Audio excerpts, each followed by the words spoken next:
Oui, monsieur le Président, je sais que vous ne souhaitez pas que chacun vienne ici agitant le drapeau de son petit bout de métropole ou de son clocher, mais reconnaissez que c'est vous qui mettez ici sur la table un dossier éminemment niçois, avec ce projet de construction d'un nouveau palais des congrès.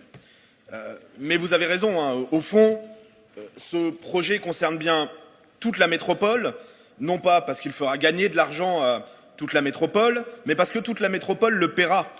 Et ainsi, à mi-mer, si vous avez aimé la taxe Estrosi 1 pour payer le tram, vous adorerez la taxe Estrosi 2 pour payer le palais des congrès. Alors, dans votre délibération, qui est uniquement axée, c'est vrai, sur le projet futur, il y a tout de même un grand absent. Acropolis. En creux, l'ombre d'Acropolis est partout, à chaque phrase.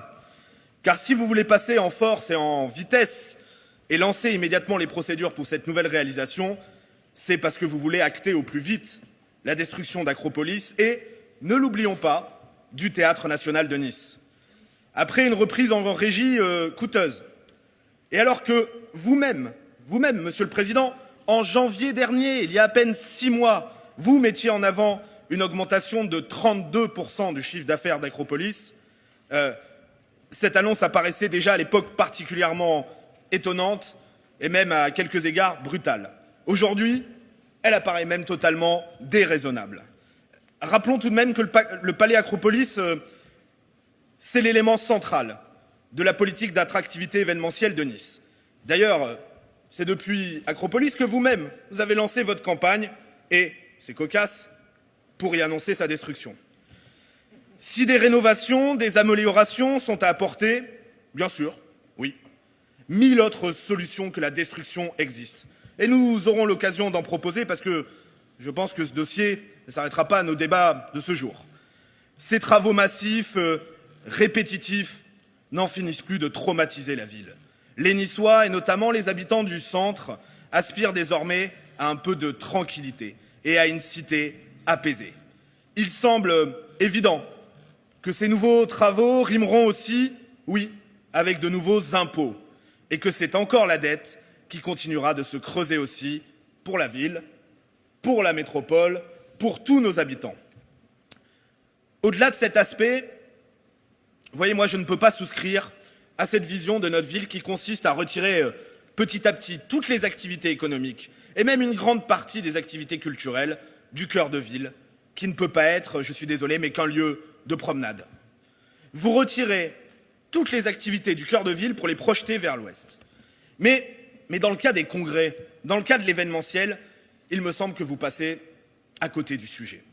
Le fait qu'Acropolis soit justement au cœur de ville, près du centre historique, du port, de Garibaldi, de la vieille ville, près du bord de mer, c'est un atout. Monsieur Vardon, s'il vous plaît. Non, là, on parle du même sujet.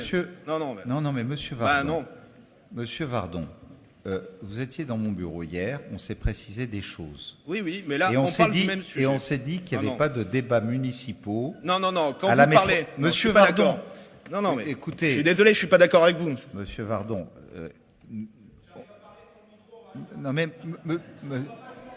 Monsieur Vardon, je vais vous redonner la parole, d'accord? Mais vous laissez le président s'exprimer, s'il vous plaît. Monsieur Vardon, vous évoquez un sujet municipal. Non, ça n'est pas le même sujet, parce qu'Acropolis est un sujet qui est à la charge de la ville, et donc ce dossier-là sera géré par le conseil municipal. Donc ce n'est pas la peine de faire 2 fois le débat. Vous aurez l'occasion de le faire dans 8 jours. Dans 8 jours, vous aurez l'occasion de le faire. Aujourd'hui, on est dans une compétence qui est purement économique, c'est-à-dire un sujet purement métropolitain. Est-ce que la métropole de Nice-Côte d'Azur veut, oui ou non, dans la compétition que nous avons à livrer sur le tourisme d'affaires, livrer la compétition avec Barcelone et avec Milan et se doter des outils nécessaires pour apporter les ressources et créer les emplois dont a besoin notre métropole, ou non? C'est de ce sujet qu'il s'agit. Le sujet dont vous parlez là est totalement hors sujet par rapport à ce rapport. Et nous aurons l'occasion, puisqu'il y aura un rapport qui sera à l'ordre du jour du 31 janvier au Conseil municipal, mais n'infligez pas aux élus métropolitains un sujet qui concerne la ville de Nice. Donc, je vous redonne la parole. Je vous demande de revenir sur le sujet de fond, si vous avez à vous exprimer sur votre position par rapport à cet équipement stratégique au plan économique pour l'avenir de la métropole. Si vous considérez que vous n'avez rien d'autre à rajouter, on en restera là. Mais pour ce qui est de ce qui est purement municipal, de grâce, gardez vos propos, ils seront fort intéressants pour le débat municipal. Vous avez la parole. Non mais Monsieur le Président, je suis désolé de vous le dire, mais je ne suis pas d'accord avec vous. Voilà. En l'occurrence, je ne suis pas d'accord avec vous. Quand vous présentez un dossier... Ça, je sais bien que vous n'êtes pas d'accord avec Oui, moi.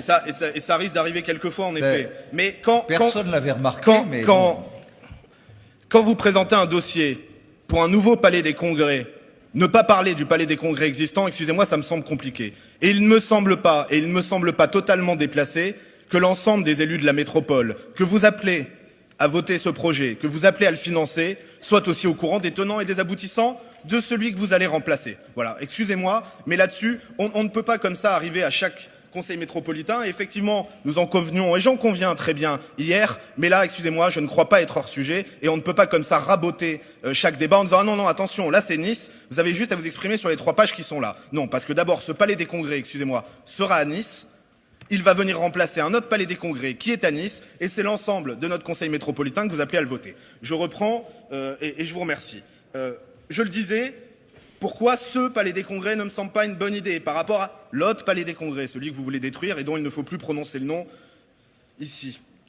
Parce qu'effectivement, l'atout du palais des congrès existant, c'est bien son emplacement. C'est aussi cet emplacement qui fait partie de l'offre et de l'attractivité du palais des congrès. Et je vous le dis très simplement, les congressistes ne viendront pas pour se retrouver coincés entre l'aéroport et les moulins. Si c'est ça que vous leur proposez, eh ben ils iront ailleurs. Voilà, ils iront ailleurs. Parce que venir tenir un congrès à quelques pas de la place Garibaldi ou de la place Masséna, de la vieille ville et du port, c'est pas exactement la même chose que se retrouver coincé entre les grues à Nice-Ouest. Et puis, Monsieur le Président, est-on certain que ce projet soit désormais adapté aux temps qui viennent ? Pensez-vous qu'avec la menace durable du Covid, nous sommes ici un certain nombre à porter le masque, nous sommes désormais contraints de porter le masque dans tous les espaces publics. Pensez-vous qu'avec cette menace durable du Covid, alors que vous-même vous limitez les événements dans la ville, pensez-vous que nous allons avoir beaucoup de congrès gigantesques dans les années à venir? Je ne le crois pas. Enfin, et non, je suis désolé, mais après des élections qui ont été marquées par une telle abstention, une abstention massive, alors que ce... Vous n'étiez pas au courant? Alors que ce projet suscite de nombreuses interrogations, et même, enfin on ne va pas se mentir, et même un franc rejet chez un certain nombre de Niçois, alors que les habitants des autres communes de la métropole n'ont pas été informés des tenants et des aboutissants de ce projet, vous ne pouvez pas lancer les opérations comme ça, au cœur de l'été, un 23 juillet. Voilà. Le sujet est trop important, il nécessite un vrai débat public, et vous le savez, nous souhaitons pour notre part que le débat aille au fond, en laissant la décision finale aux habitants, aux Niçois, et pourquoi pas aux habitants de la métropole, puisque vous leur demandez à eux aussi de payer, à travers un référendum local. Je vous remercie.